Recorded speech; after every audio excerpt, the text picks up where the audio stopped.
नमस्कार साथियों, आप सभी के हमारे YouTube चैनल CDER में बहुत बहुत स्वागत है।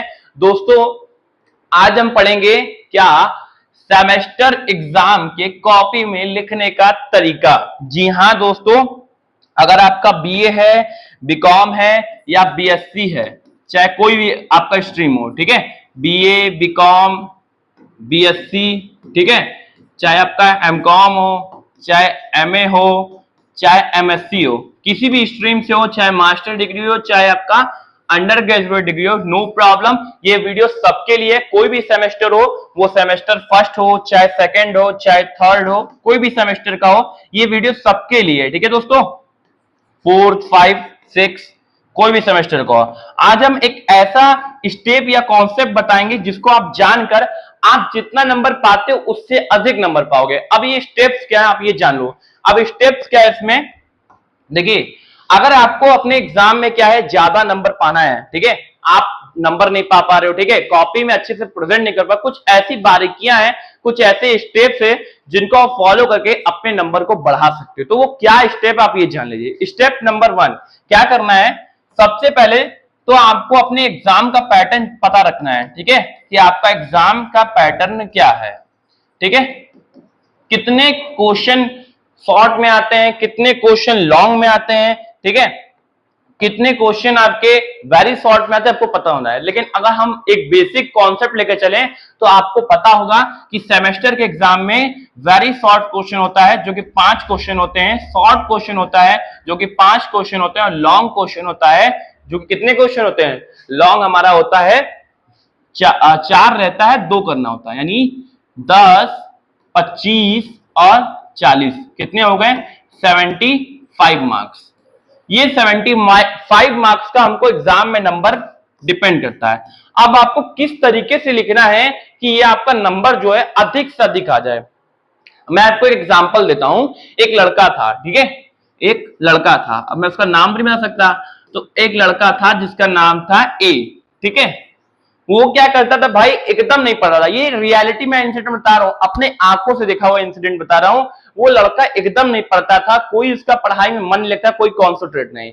लेकिन वो क्या करता था, उसकी स्ट्रेटेजी ये थी कि एग्जाम के बस 10 दिन पहले, एग्जाम के 10 दिन पहले वो क्या करता कि भाई किसी भी एक यूट्यूब टीचर या कॉलेज के टीचर को पकड़ लेता, ठीक है, और हर सब्जेक्ट का इंपॉर्टेंट क्वेश्चन दिखता। क्या दिखता, इंपॉर्टेंट क्वेश्चन। और कैसे पढ़ता, उसका बस कॉन्सेप्ट समझता था।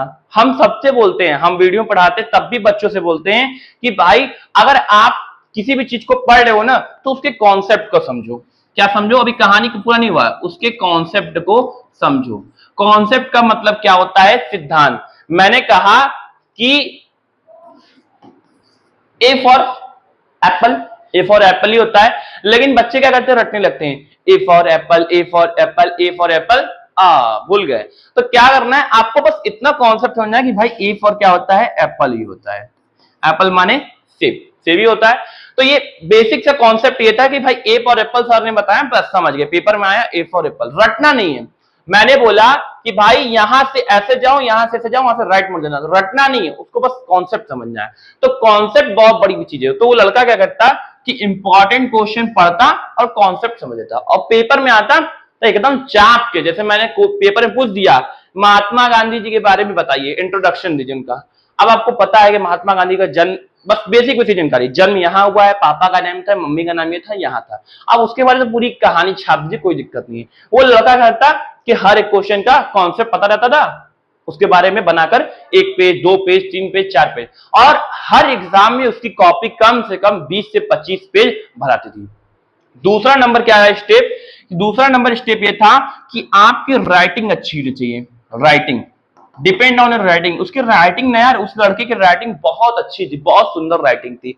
और राइटिंग आपका अगर अच्छा है तो अगर आप पढ़ते भी नहीं हो ना तब भी आप, मैं गारंटी देता हूं कि आप पेपर में फर्स्ट डिवीजन पास हो, बशर्ते आपकी राइटिंग एक नंबर की सॉलिड होनी चाहिए। अगर राइटिंग अच्छी है तो आप समझ लो कि बड़े से बड़ा एग्जाम भी क्रैक कर सकते हो, ठीक है, बशर्ते राइटिंग की बदौलत, ठीक है, अगर रिटन एग्जाम है तो। उसकी राइटिंग बहुत अच्छी थी, वो कॉन्सेप्ट समझा रहता था, 10 दिन पहले का स्ट्रेटेजी थी, फॉलो करता था, और हर एग्जाम में वो 20 से 25 पेज लिखता था। और ऐसे ही करते करते हर एग्जाम में लिखता है। आज वो लड़का ग्रेजुएशन पूरा कर चुका है फर्स्ट डिवीजन से, ठीक है, और वो अपने राइटिंग की बदौलत करते करते आज एक अच्छी जगह पोस्ट पे भी है, ठीक है। तो यहां मैं इसके लड़के के बारे में बता रहा हूं, यहां उसकी स्ट्रैटेजी को बता रहा हूं कि आप चीजें के कॉन्सेप्ट को समझिए। पेपर की कॉपी में आता है तो लोग क्या करते हैं कि सबसे पहले क्या करते हैं, पहले वेरी शॉर्ट करते हैं, फिर शॉर्ट करते हैं, फिर लॉन्ग करते हैं। ये मैक्सिमम लोग की कंडीशन बता रहा हूं। कुछ बच्चे होते हैं पहले जो आता है वो करते हैं, पहले लॉन्ग करते हैं, फिर मान लो वेरी शॉर्ट है वो कर लेते हैं, और जो नहीं आता उसको हम आखिरी में करते हैं। तो अब आपको कौन सी स्ट्रेटेजी अपनानी है, आपको क्या करना है कि भाई जिस क्वेश्चन का आंसर आपको सबसे पहले आ रहा है, जिस भी क्वेश्चन का आंसर सबसे पहले आपको आ रहा है उसको सबसे पहले लिखना है। Step number 1। अगर आपको लॉन्ग का 1 2 दोनों आ रहा है तो सबसे पहले लिखिए। और एक बात ध्यान रखिएगा कि पेपर में आपके ध्यान रखा होगा, आपका एक पेज होता है पेज, इतनी बड़ी होती होगी, ठीक है, इसके लाइन खींचा रहता है यहाँ पे, एक ऐसे एक पीछे खींचा रहता है तो उसका ये दिखता है, उसको लाइन खींच लीजिए। अब आप लाइन अगर स्केल से खींच लेते हो तो दोनों पे क्या हो जाता है, बॉर्डर सेट हो जाता है। और इस बॉर्डर से क्या फायदा क्या होता है कि जब आप लिखते हो ना तो कंटेंट जो होता है बहुत अच्छा निखर के आता है। और एक बात ध्यान रखिएगा, यहाँ जो आप ऊपर हेडिंग डालते हो वो इतना बोल्ड डालो कि टीचर के आंख में गड़े। और एक बात और, लॉन्ग में मैक्सिमम ट्राई यही करना चाहिए कि हर क्वेश्चन का आंसर हेडिंग वाइज देना चाहिए, हेडिंग वाइज। और जो हेडिंग रहना चाहिए वो एकदम बोल्ड ब्लैक रहना चाहिए ताकि टीचर की आंख में गड़े, उनके आंख में आपके बोल्ड पेन की ब्लैक गड़नी चाहिए, कि लगना चाहिए कि लड़का कुछ लिखा है। टीचर जब कॉपी चेक करते हैं देखते हैं, हाँ ये दे दो इसको 10 नंबर दे दो। लेकिन जब आप बोल्ड ब्लैक से जब उसको गाढ़ा करके शो करोगे ना, जो उसका प्रेजेंटेशन होगा बहुत अच्छा होगा। फिर क्या है, तीसरा स्टेप ये है कि आप लॉन्ग का अगर आंसर लिख रहे हैं तो लॉन्ग में गिरे हालत में कम से कम 5 से 6 पेज मिनिमम, 5 से 6 पेज जो बच्चा लिख दिया, जो लड़का लिख दिया, मैं गारंटी देता हूं कि वो पेपर में फर्स्ट डिवीजन पास होगा ही होगा, बशर्ते उसकी राइटिंग ठीक ठाक होनी चाहिए। दूसरी कंडीशन, शॉर्ट में आपको कम से कम 1 पेज लिखना चाहिए और वेरी शॉर्ट में कम से कम आधा पेज। अगर ये स्टडी आपने फॉलो किया, राइटिंग अच्छी कर ली, आपको पेपर में फर्स्ट डिवीजन लाने से कोई रोक नहीं पाएगा, ये हमारी गारंटी है, ठीक है।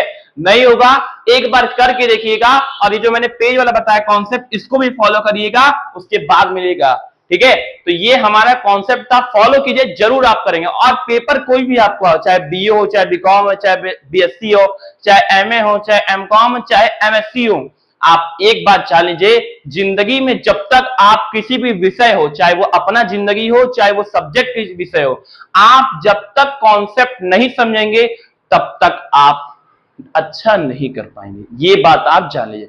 जिस दिन से आपने कॉन्सेप्ट समझना शुरू कर दिया, उस दिन से आपको कोई रोक नहीं सकता आगे बढ़ने से। तो कॉपी में भी वही काम कीजिए, कॉन्सेप्ट समझिए, उसके बाद लिखिए, ठीक है। आपको पता है कि भाई राम ऐसे थे, राम के गुण ऐसे थे, आपको पता है कि अगर हमें चौक जाना है तो रास्ता यहां से ऐसे आता है, लेकिन उसके बावजूद भी आप रट रहे हैं कि सीधे जाना है, सीधे जाना है, सीधे जाना है, सीधे जाना है, भूल जाओगे। कॉन्सेप्ट समझिए, ठीक है, एक ही फंडा है, कॉन्सेप्ट समझिए।